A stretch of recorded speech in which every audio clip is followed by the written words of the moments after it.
Hey, how's it going? This is Josh from Tech with Josh, and this is episode 29 of Tech with Josh. Since there was no other real news to talk about other than like Discord's requiring IDs or video facial recognition, new iPhone rumors, new MacBook rumors, let's do a throwback episode.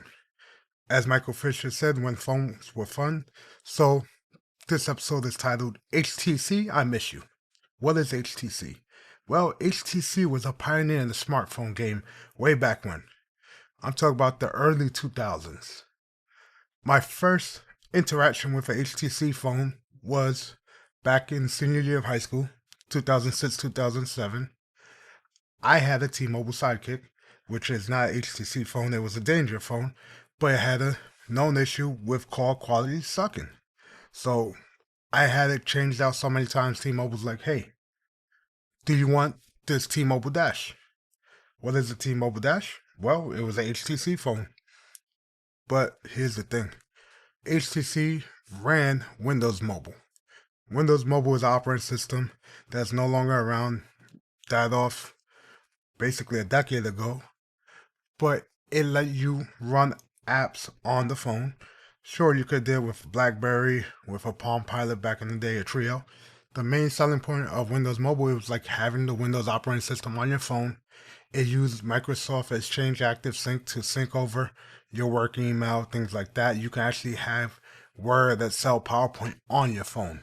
So that's what made the phone so great, is it had all of those features. And at the time, when I was in high school with it, I had on a NES emulator. Yes, that's right. A Nintendo Entertainment System emulator, and I was playing like Monopoly in class. So the next HTC phone I interacted with was summer school for English. Yes, I'm a writer, but I went to summer school for English because I didn't go to class. That same year, in the summer 2007, right when the iPhone came out, I saw the HTC phone that just blew my mind. It was the Pocket PC 6700, a CDMA phone that was on Verizon and Sprint, and it had an antenna, but the stylus was hidden in the antenna, so it was pretty cool. What's the stylus? Who needs that? Yuck, as Steve Jobs says. Well, these phones didn't have capacitive screens that we have now, that your finger is the interacting device. You had to use a stylus because it was pressure sensitive. But here's the thing. It was crazy because it slid out and had a keyboard underneath, a landscape keyboard. The model before that, the 6600, slid up and the keyboard was so crammed.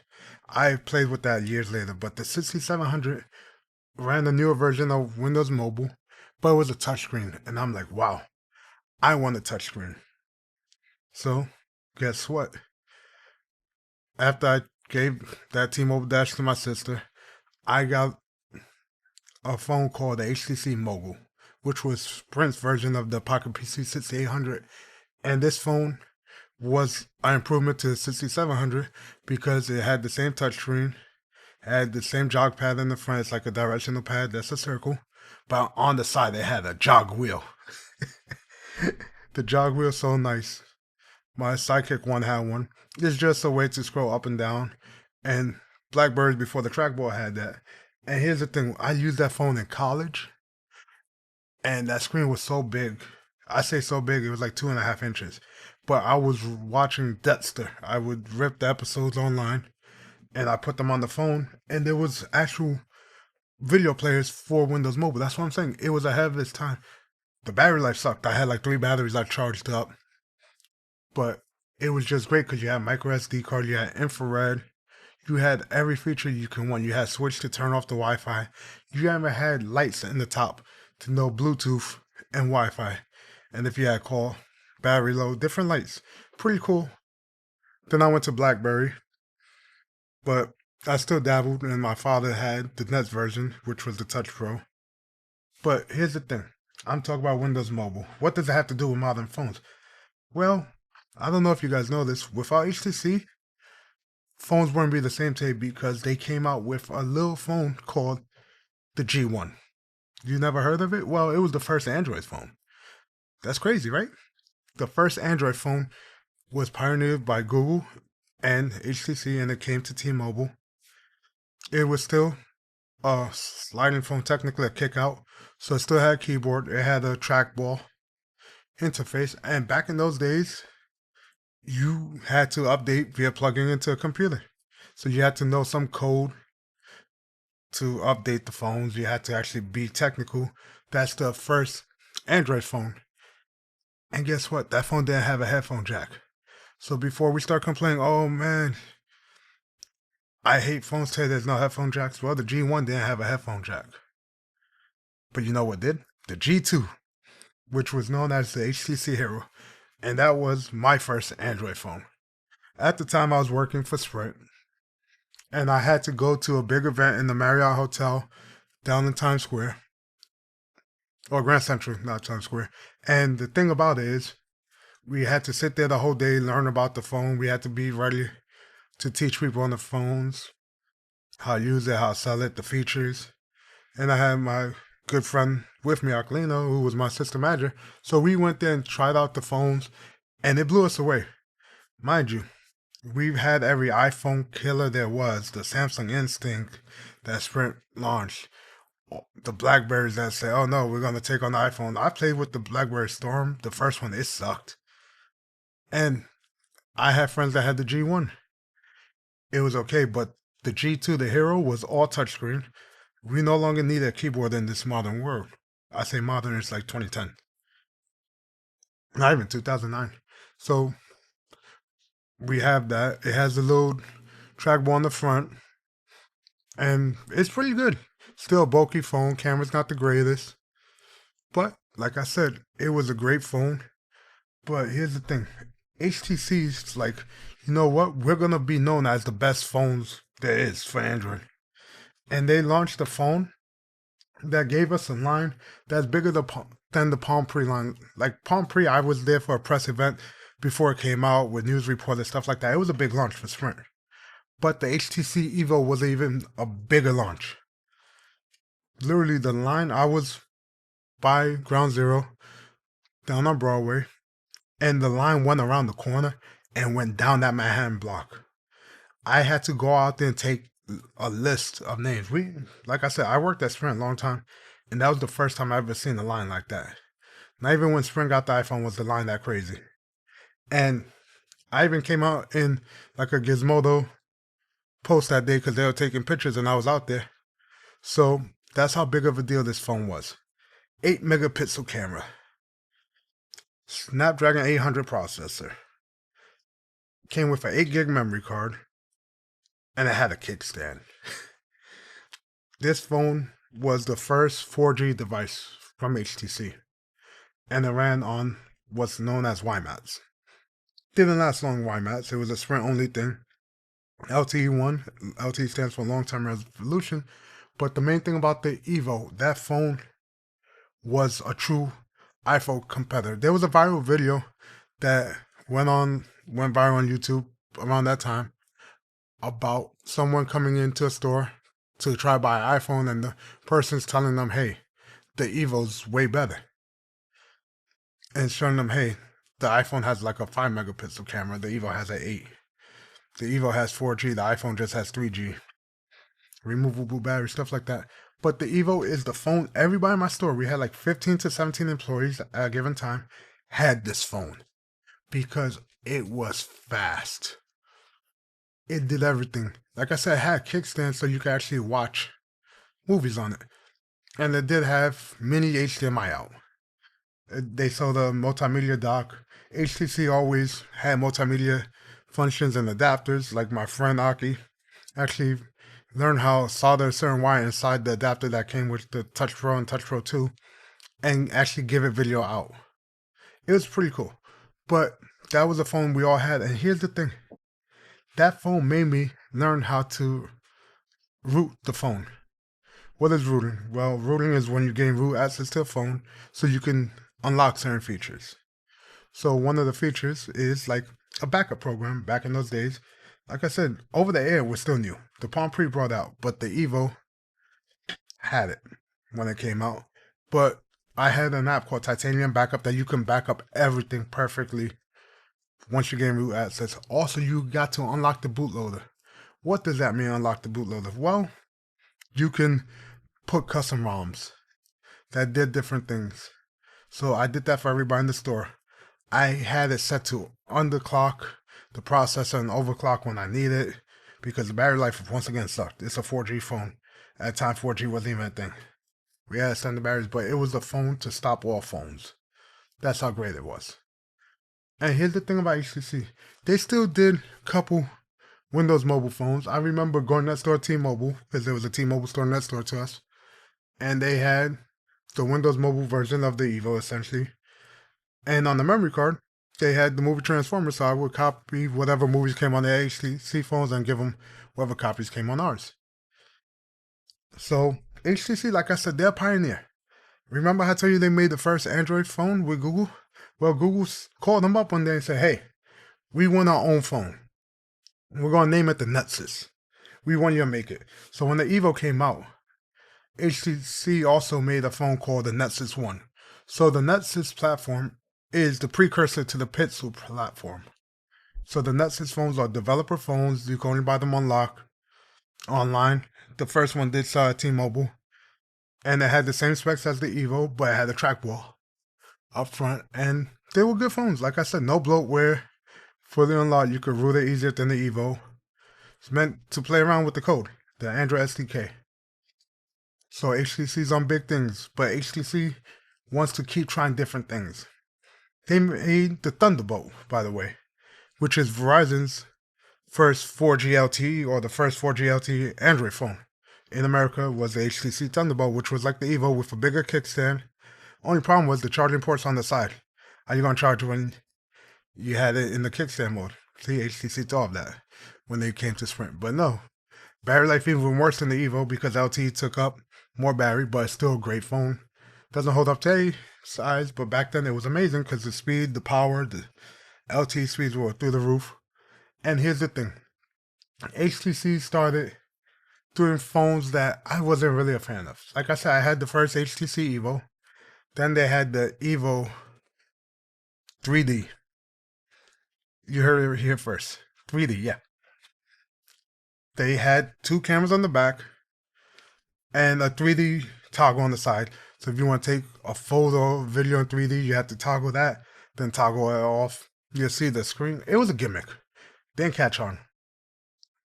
And the one good thing about that phone, I can honestly say, it came with the movie The Green Hornet, and I took a copy of it.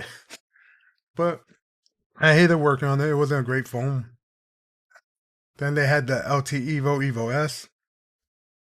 The main phone that brought them back to form was the M7 and the M8. It was a unibody design. People praise the M8 because the M8 has that boom sound with the beats, that metal design, the dual cameras on the back for the depth sensor. It's great. And there was a Google Play version of it, which is a stripped down Google version, almost like the Nexus at the time. But it was a decent phone. Too sleek for my liking at the time because it would just slide off your hand. It was gunmetal. But it was a great phone. Micro USB, things like that. The main thing about it is, honestly, that was one of HTC's last phones until much later. And that's what makes it sad. Because like I said, this company was the top of everything. And like for it to just not sell, like the M8, even though it was a great phone, it was outselling the S4 at the time. And that's the problem. The sales dropped. They started losing money. When the M8 came out, that was the first time they lost money because they were on top of the world. And the story, let's keep going a little further. Like I said, they made the first Nexus phone. Then the Nexus 2 and 3, the S and G went to, unfortunately, Samsung. Then the 4 and 5 went to LG. Then the 6 went to Motorola, and the 6P went to Huawei. No more HTC. Well, HTC was doing bad, and Google approached them and said, hey, listen, we want to talk to you. You guys made the first Android phone. You guys made the first Netsys phone. We want to acquire your division of smartphone makers. And guess what they did? And HTC lived on in the Pixel. So the modern Pixels and the Pixel 1s were designed with some of HTC's people, which is good. But before HTC went dark, they put out a couple more phones. But the one phone that blew my mind when they came out with this that I almost bought was the HTC 10. The specs, right now, if you hear them, you're going to be like, oh, that's it. Listen, 1440p screen, 5.2 inches, 12 megapixel camera, shoots in 4K, Snapdragon 820, 3000 megahertz milliamps battery. It's a solid phone. Came out in 2016. Like I said, great phone, USB-C, front-facing speakers. The optical image stabilization was great. Problem is, it was too little too late. They lost their market share. Like when I tell you that they were on top, Samsung couldn't compete at their heyday with HTC. And that's what's crazy. Like Samsung had the better screens with the Galaxy series, but HTC just had the HTC Sense, which gave you the app switching, the widgets with the flip clock. It was just great. And by the way, the Evo and the Hero, those phones actually had Adobe Flash, which means you could play like Newgrounds games, stuff like that back in the day, watch actual videos that were embedded before Flash died out. And they were cool phones. Like Michael Fisher says, when phones were fun in that series, and he relives like certain phones. And that's the thing, phones aren't fun anymore. Sure, we have a trifold, I have a regular folding phone, we have flippy phones, but they're all the same thing. It's just a slab for the most part. With the same camera right in the back, very high-end front-facing camera, decent speakers. There's nothing to set them apart. It's all about brand loyalty now. Why would you get a Pixel over a Samsung? Let's say Pixel 10 to Samsung S25. Let's not think about the S26 that's coming out basically like in a month. Why would you get it? Well, you like the Samsung ecosystem more. You like getting certain multitasking that you get on the Samsung. Oh no, you like the Pixel camera more. You like Pixel gets updates faster.